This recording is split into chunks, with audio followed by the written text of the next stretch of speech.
All right, so what we have now is a giant bar of titanium, 1 and 7/8 going on the lathe. And guess what I just did again? Because I didn't learn the first time on the mill. I tried to set my shop on fire again. I was like, I had the speed on the lathe set at, I don't know, 2 out of 4 on the upper range. Had it right here. Please be here. Yeah, this shoots fireballs. Literal fireballs. We're shooting off of the cutting tip. One of them landed on me. A bunch of them landed on the floor. Several landed under the machine.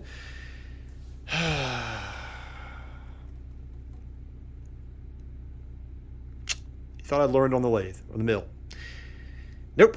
So anyway, yeah, I need to really, on titanium, I need to really look for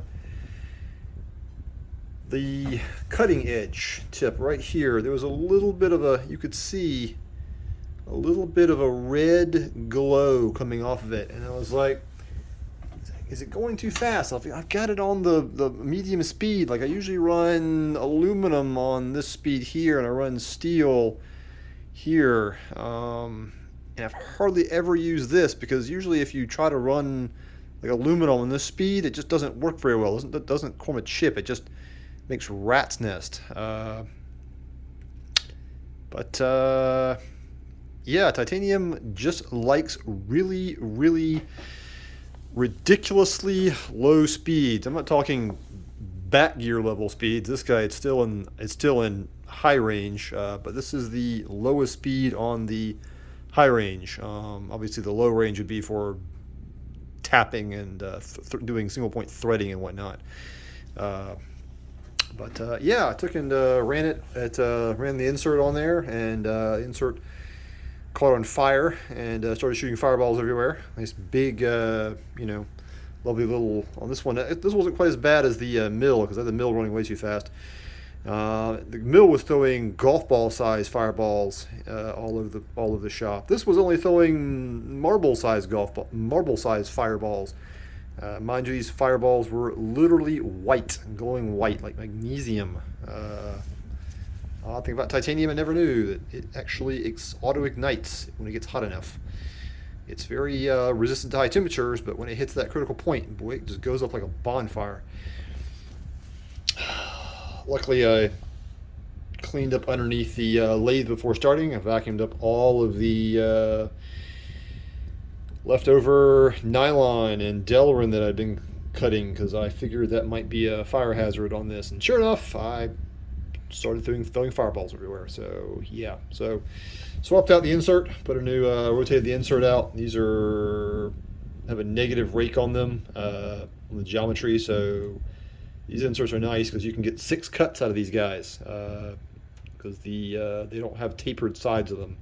The geometry itself is actually tilted, so the edges are parallel. So you can take 3 on the top, flip it over, get 3 more on the side, and you can still get in the corners of these guys because it's got a 60-degree corner on it. So yeah, took and put that on low speed and doubled the feed rate. I took the feed rate from what it was at, and I basically dropped the speed by 50% and then doubled the feed rate. And it pulls a nice chip. It does produce these nice long strings, but they do break every foot or so it doesn't turn into a giant rat's nest. They do indeed. They come off at about like that basically, which is that's manageable. At least they do break apart and don't just continue to stay connected, which just makes an absolute mess.